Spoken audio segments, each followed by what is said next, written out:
I expect you to still be working, but I'm going to kind of talk through behind you. So I'm going to go ahead and start recording here. So these are the notes to print out. Top left side, just very top left side.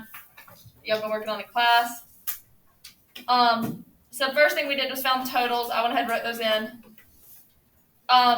The first thing you should notice about what it asks you is it wants you to find what in general, not context specific. Marginal distributions. So that should be a first trigger to you to know the difference between marginal distributions and what? Conditional. So we're just doing marginal. All of our numbers for marginal, we find where?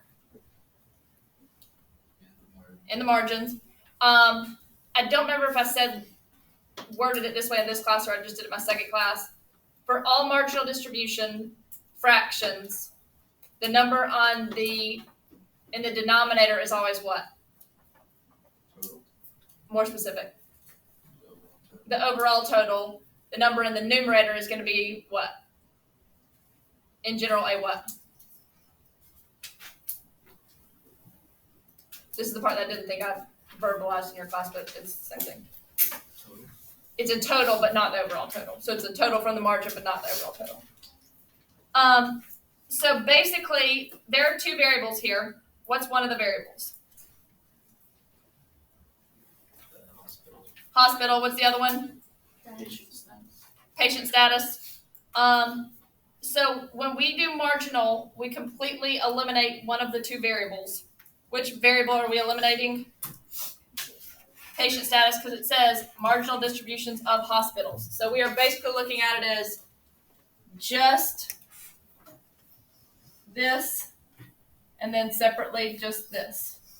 We don't care about any of these. We don't care about any of this. And we essentially don't even care about any of these. Now we're basically just using this part down here. So I am now only going to have two different percents that I'm going to find, my two different hospitals. So marginal distribution is telling me what kind of thing I'm doing. This is telling me specifically if I'm going vertically or horizontally. It could be, I could have asked the exact same question instead of patient status, and you would have done it vertically instead, or horizontally instead. So for hospital A, my fraction is going to be what over what? 79. All of hospital A.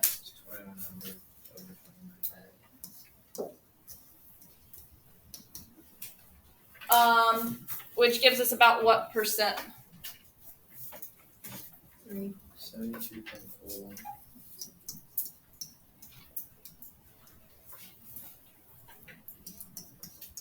So before I ever type in anything about hospital A or hospital B, I should definitely get about what percent? Generally about what percent? A little bit less than 30, because it should be the opposite of that. So this one is what over what? Over. And that gives me 27.59.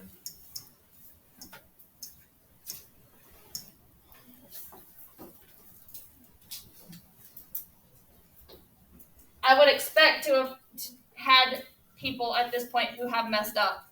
They either accidentally died and survived, or they accidentally used numbers in here, that kind of thing. So I'm doing this on purpose so that I do expect some people might have did the wrong thing up to this point. That's fine while we're doing it. So just realize I could ask you for either variables. Like I said yesterday, I could ask this on a quiz and ask half the class one variable and the other half another variable. The next thing it says is draw an appropriate graph. So what kind of graph am I going to draw? We only did two types of graphs yesterday, which are kind of the same type thing. We did a what graph and a what graph. The basic one was just a bar graph. The one that was a little bit more detailed was a segmented. Are we going to do a segmented bar graph or just a bar graph? Just a regular bar graph. We only do segmented bar graphs if we are doing conditional.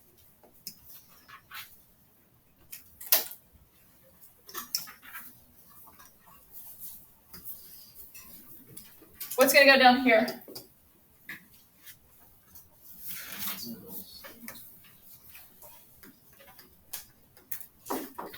And usually I make you write a little bit more detail, but if the general care category is hospital, and this one will be hospital A and hospital B, do I really need to write hospital again? Why not? Alright, so with this one on my y-axis, in general, what's going to go on the y-axis? Like, what would my label be? Percent. Percentage of patients. Percentage of patients is a much better label. I'm not going to count off if that's all you do. Percentage of patients would be a much better label. One of the graphs that I do has to go to 100, and the other one I could, but I don't have to. Is this one that has to or doesn't have to? Does not have to. So, but I need to make sure that I go to at least what? 75. So 75 is probably an easy one to go to because I need to make sure I'm at least that far. Don't ever do one that if it's like 76, don't just go to 75. Go at least past that one. Make sure yours is spaced better than mine. I'm not going to be able. I probably would have done like 80 and my 20s to space it better. Just because I can't do more detail than that.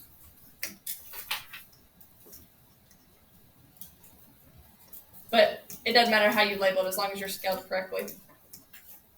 Unlike I just did.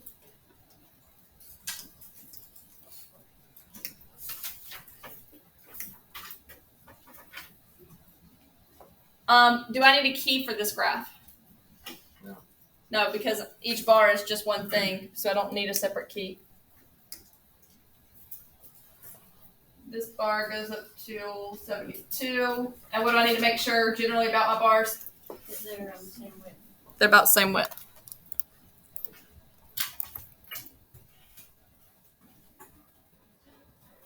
Am I done? Need a title. Need a title.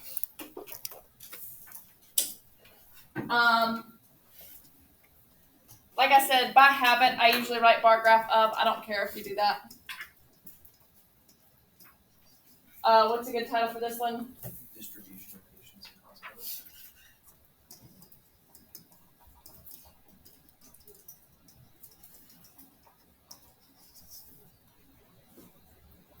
I want something more specific. You missed one word. Surgery.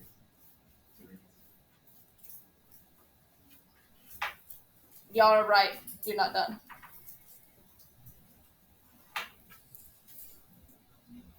Oh, in hospitals.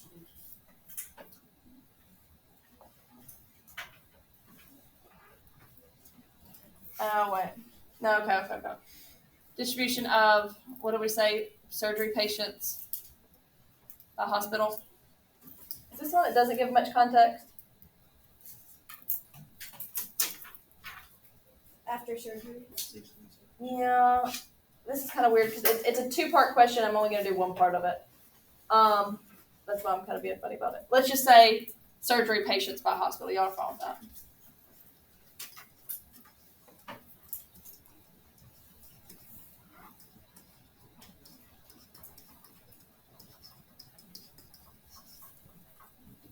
And I'm not done with this problem, but I'm going to talk about the second problem before I come back to it.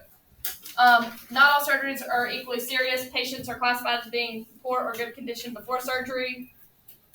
So what the bottom does is what we did yesterday. I don't want to take the time to do it again, but this is saying, what did we add in that second part?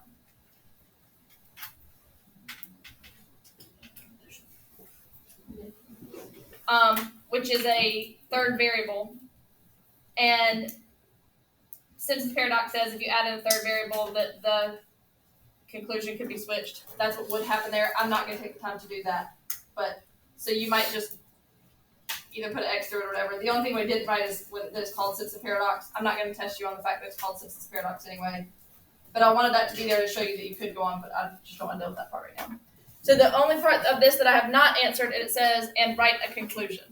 So we've kind of started to touch on these, on the fact that, like a write-up, a conclusion kind of thing, but I haven't talked a whole lot about it. Oops. And I definitely haven't talked about it in an example.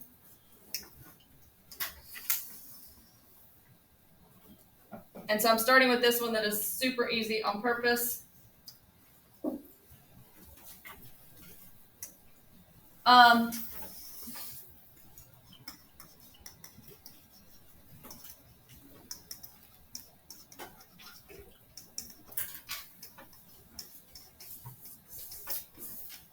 On the very first day, I mentioned talking ahead, and I was talking ahead even more so than today. There are 3 things that I need you to have. Can you remember anything that I said that your argument should have?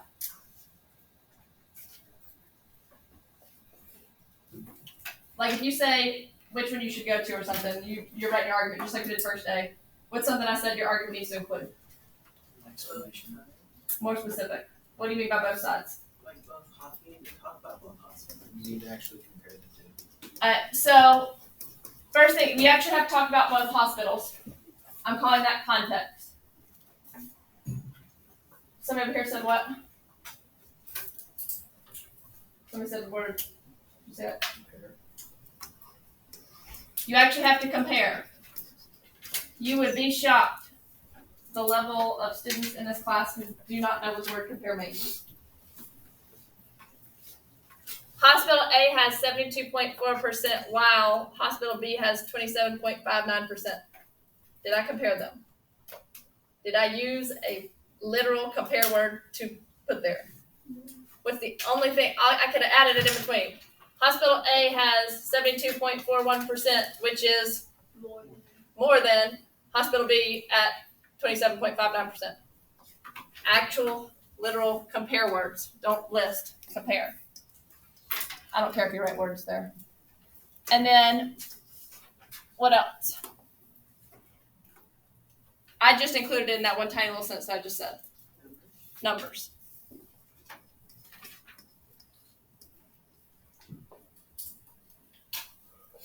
We expand on it more when we get into the socks thing, which is what we did the first day. But you need to start getting in your head, does my conclusion have context, compare words, and numbers? So let's just go ahead and write basically what I just said. Hospital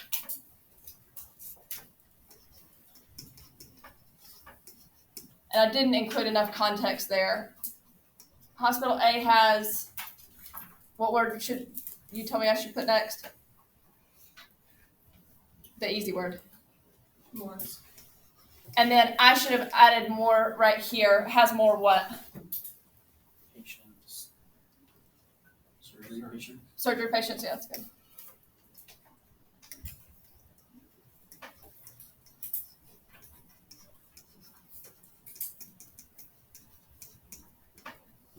And now what do I need to include there?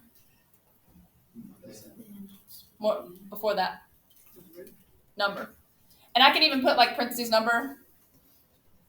That's fine with me. Actually, let's just go ahead and do that.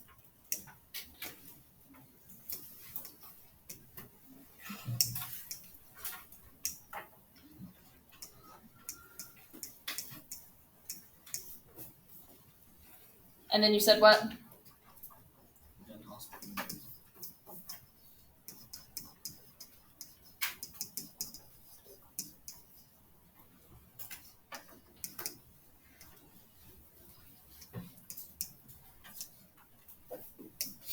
Come on, Ken, you can do it.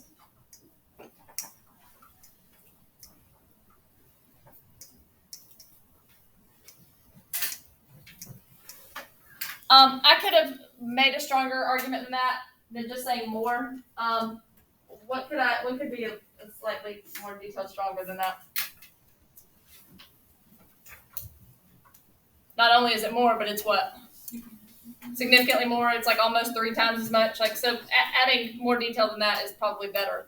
I just want you to start to get in this idea of when I start grading tests that are through this chapter, sometimes I will literally go through and do this.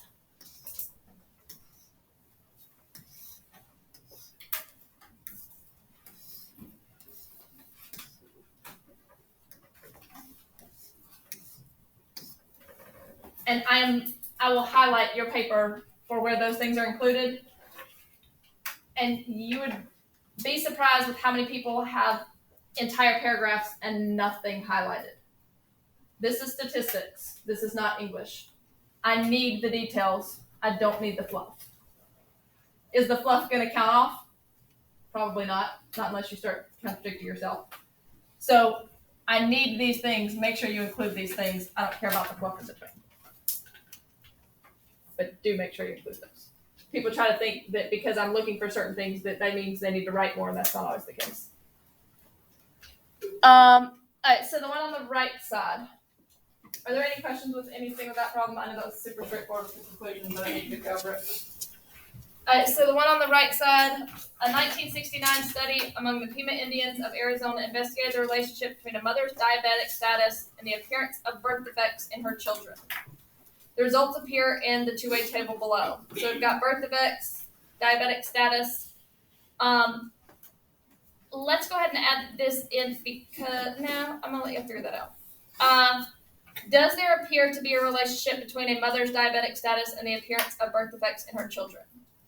I did not ask you to find a certain distribution, but this is how I'm going to ask it.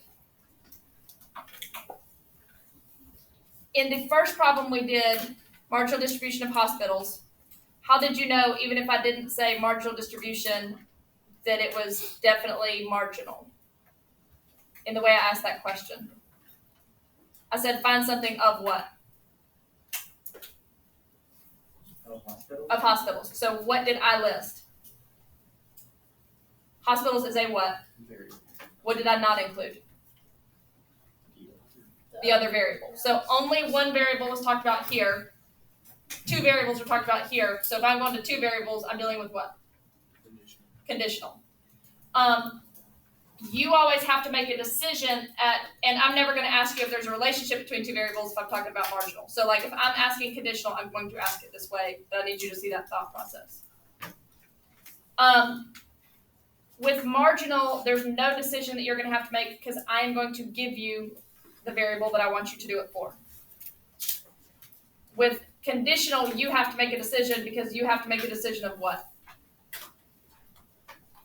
This goes back to yesterday. And yesterday we talked about at the beginning. What does it mean to be conditional? Quite literally the word. It has to meet what? Has to be what? Has to meet what? Dependent on the Has to meet a condition. So what condition is being met?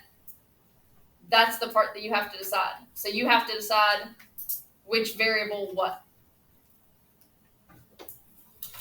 And I don't know that I wrote out this question in this class. Well, yesterday we said the variable that comes first. Okay, yes. So saying the same thing here. I'm going to write it a different way, and you might want to write this up top.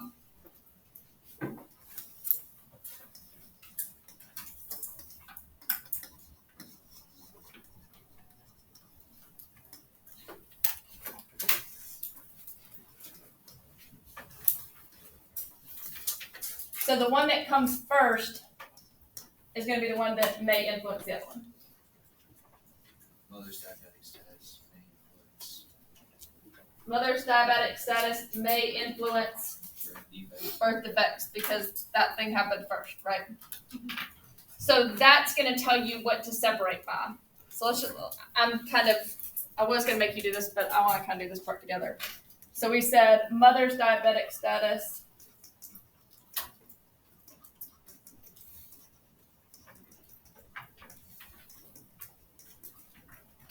may influence birth defects.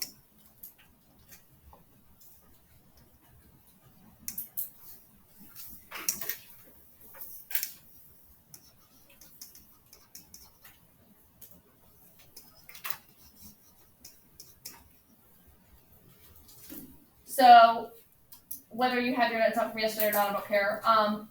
We wrote it yesterday as we're doing a conditional distribution of, and you might not write this out, but I want to write it out to go along with that.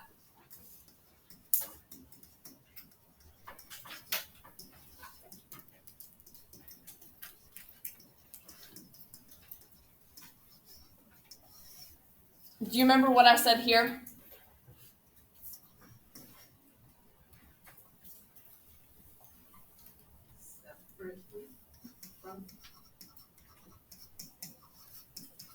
separately for each. So now making sure, like some people get this and don't need to go through that step to get there, and that's fine. But some people need to see it written that way to get here. So if mother's diabetic status may influence birth defects, I want to separate it by what? The diabetic status, the one that might influence.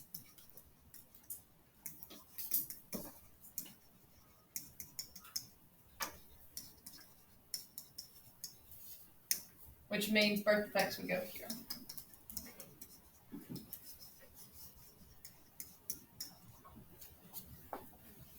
All right, now I'm going to give you a little bit of time to start working on attempting going from there.